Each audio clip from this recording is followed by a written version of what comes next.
Hey, welcome to another episode of Electrical Theology, Esoteric Life Coaching. I am your host, Charles. Thanks for joining me, guys. Let's go ahead and subscribe, like, all that good stuff, guys. It does help the algorithm, and definitely leave comments. Let me know what issues you are dealing with today. I hear from a lot of people every day about what's going on with them, and there's some things that are common, some things are very individualistic. And sometimes by explaining it in the supernatural or with esoteric background or information, a lot of it makes sense, or even just getting someone out of their own way. It doesn't mean that any of this is true or false. It just means that it helps people get out of their cycle, right? The Groundhog Day, we like to call it. And yeah, let's start with that. Guys, let's get out of our heads, let's get out of our and into our hearts and start serving with our hands. All right, guys, let's get started. All right, guys, I know a lot of you have tried different things in your life. You've succeeded at them, you failed at some, but again, for me, failure is always a step to success. Now we're coming into a time where we've done a lot of the earthly stuff.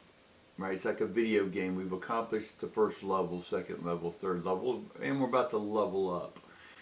And we're looking for bigger, broader horizons. We're looking for something that is why we are even here, something so big. Now again, it doesn't mean that we're going to build an Empire State Building.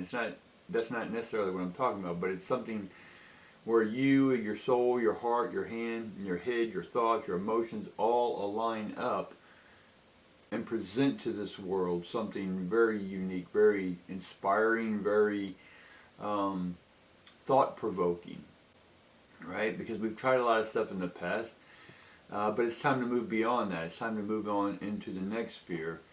And it's not necessarily going to be logical thinking, even though spirit has logical thinking, but we're not going to use earth-based logical thinking, right? Because I hear debates all the time between, for an example, flat earth theory and round earth theory. And each person has their debates, and science is that, well, we have rigorous tests. Well, the rigorous test they've learned is based off of their own institution and who taught that institution, right? And I understand their methods, right? I also understand the flat earth people. Right, and I understand their methods. They're going off a system, mainly biblical, because God in the Bible describes things as the firmament, and it has a dome. Basically, it looks like a dome, or it looks like we're in a snow globe. Right, but I can hear both sides of the argument. Right, and for me, they're both right. And you're saying, how can they both be right? And it's not so much taking it from a wrong or right perspective. It's taking it from their perspective. Right? When we all look at a piece of art, we all see something different. When we see this life, we all see it differently. No one's scientific, or logical, intuitive, sensitive is either wrong nor right. It's their own unique perspective. Right? It's only when you try to get other people trying to persuade other people or convince, right? Because there is a difference between convincing people and persuading people. And you're asking, what is that? Well, convincing is that you're trying to push your agenda on somebody else, which we see a lot of that today in mainstream, right? They won't show you what should be in the news, and you're asking, why isn't this in the news? But they're showing some other thing that you're like, why is this even in the news?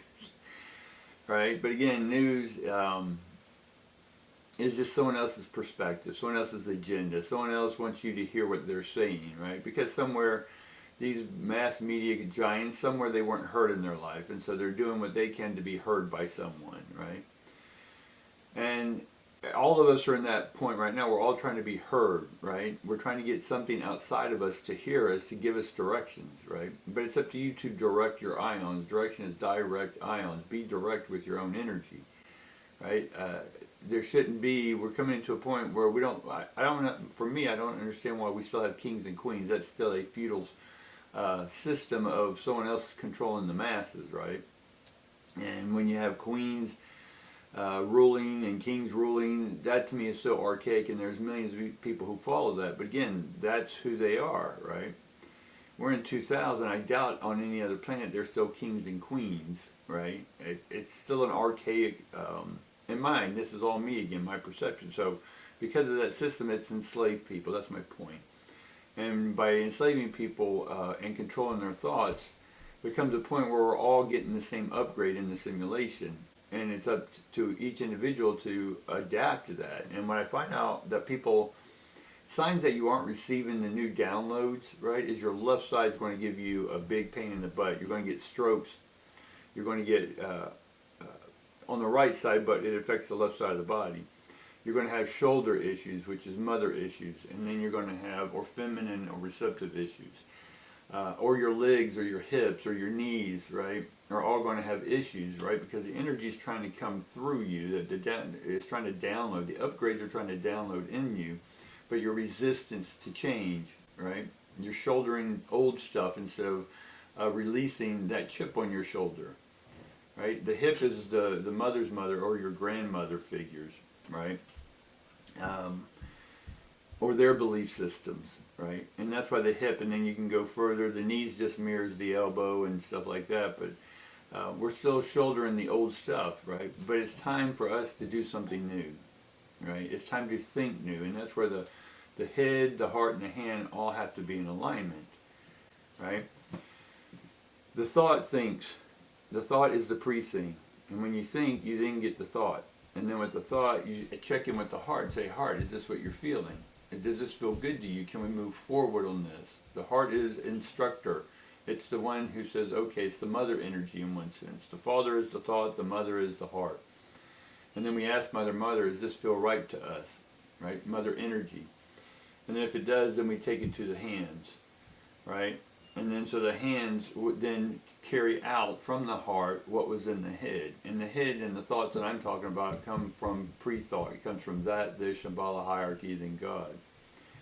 Right? That's when it's time to start celebrating. That's when you're starting to see the big picture. And that's when you see the celebration starting to happen, guys. That's when we see all three of those align up. We can look at that as mind, body, spirit. We can look at it as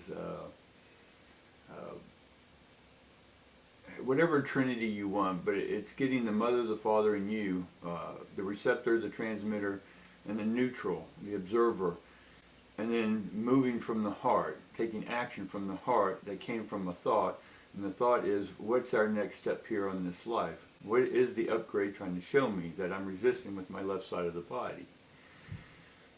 Right, so there's a lot of questions there, guys. You got any things that's going on with you, go ahead and leave me a comment down below. And go ahead and like, subscribe, all that good stuff, guys. Again, tickle the algorithms, right? Tickling them by taking your finger right now and hitting that button, right? Tapping on that button, tickling that button. Algorithms love it, guys. That's what I got for you today. So remember, use the head, the heart, and the hands. Thanks, guys. See you tomorrow.